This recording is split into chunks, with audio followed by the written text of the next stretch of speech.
मोहतरमा ज़हरा वदूद फातमी साहिबा। बहुत शुक्रिया स्पीकर साहब। अगर आप इजाज़त दें तो I want to read my speech please. Thank you, Speaker Sahab, for giving me the honor to address this August House and share my thoughts and reflections on the recent standoff between Pakistan and India. First of all, let me warmly congratulate the entire nation on the most glorious victory that the Almighty has granted us against our enemy.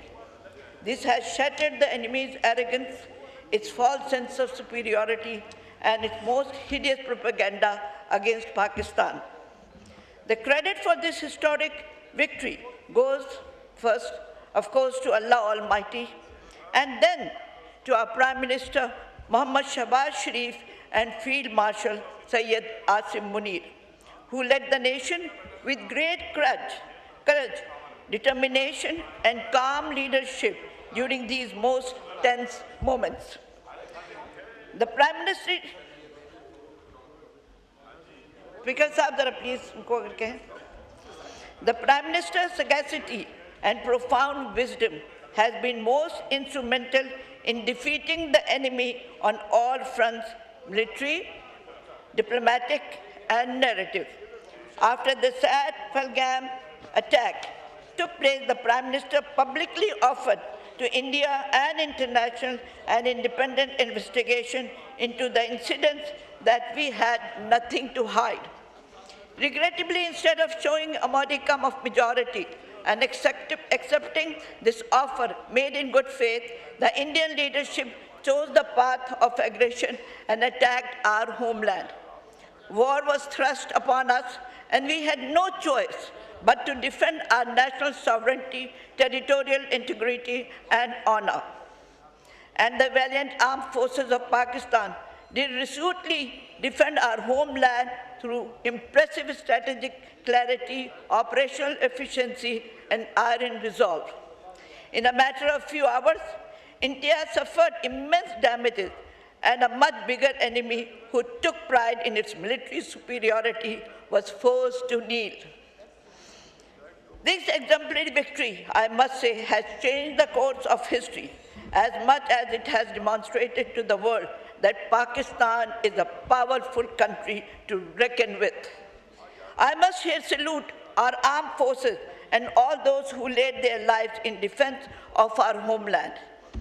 They were indeed our Banyan Marsus. Honorable Speaker Sahab, on the diplomatic front, Pakistan's principled position and commitment to peace has been widely appreciated by the international community. While our enemy attacked us without providing any evidence to the world community, we acted with responsibility and restraint. While our enemy violated every basic tenets of international law and UN Charter in its blind pursuit for electoral gains, we advocated for full respect and evidence of these fundamental norms and principles. While our enemy once again tried to whitewash its state operation in Indian illegally occupied Kashmir through the bogey of terrorism, we succeeded in drawing global attention to a just resolution to this dispute. It is no small achievement that President Trump has himself offered to mediate the resolution of Jammu and Kashmir dispute not once but over a dozen times during the last few days. Honorable Speaker Sahab, today the world sees India as an extremist state which has no respect for global norms, human rights, and peaceful coexistence.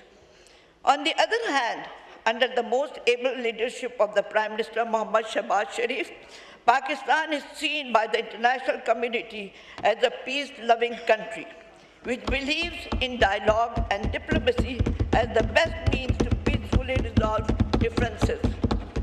The international community has completely rejected India's self-serving narrative on terrorism, as they have also deployed India's weaponization of water issues. It is on record that the World Bank's president has publicly negated India's illegal and unilateral decision to hold the Indus Water Treaty in abeyance.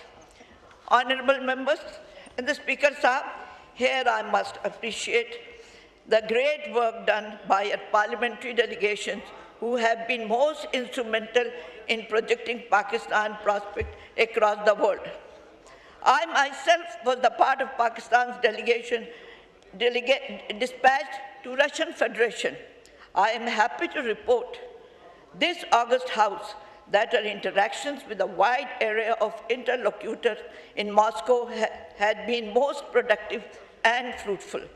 There was full recognition and appreciation of Pakistan's principled stance and unwavering commitment to advancing peace and responsibility.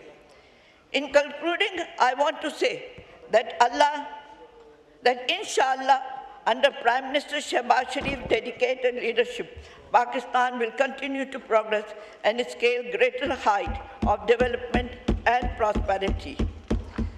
In the end, I must here also pay tribute to Prime Minister Zulfikar Ali Bhutto, who had the vision to understand the importance of a national nuclear program and the imagination to see in Dr. Abdul Qadir Khan the one and the only person who had the leadership qualities to bring together the finest groups of scientists and engineers with the skills and ingenuity to take the nuclear program to its successful culmination. No wonder American scientists and officials have stated on many occasions that without Qadir Khan, Pakistan would never have become a nuclear weapon state. Finally, and no less importantly, Pakistan was fortunate to have Nawaz Sharif, a national leader with the caliber and the strength of conviction, who could take the decision to carry out the nuclear test in the teeth of tremendous opposition from worldwide.